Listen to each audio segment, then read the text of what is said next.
Well, you can attack with multiple aircraft that are currently in our inventory, over 700 C-130s say that are in our inventory, very quickly, and 24 hours a day. You can drop at night. The other thing is you can drop anything that's currently approved on the Forest Service list. You can drop, so all the different payloads of gels and foams and retardants and things like that.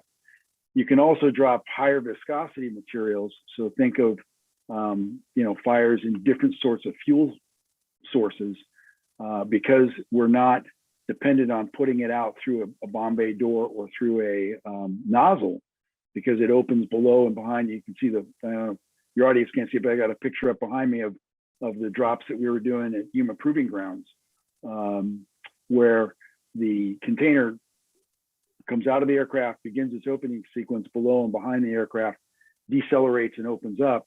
So you can drop very high viscosity materials very quickly to coat the fuel and go after it quickly. Yeah, just kind of speed is life.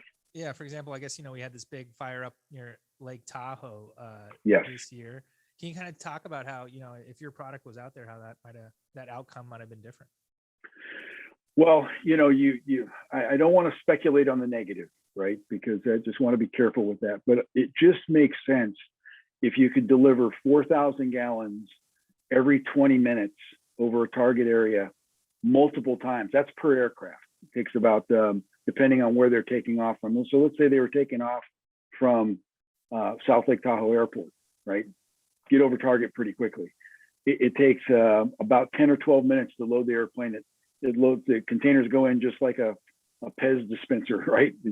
Everything goes in, and the airplanes just make turn. If you had the available aircraft to fight, where our incident commanders on the ground didn't have to anguish, and there's been very compelling articles written about having to decide which neighborhoods to defend and which neighborhoods not. Right. What if you didn't have to make that decision? What if your resources were exponentially increased from the air? So now you can use the helicopters and the other ones in certain types of terrain, right? You can use the hot shots in other types of terrain, and you could use a CAF system, is what the Air Guard calls it, which is containerized aerial firefighting.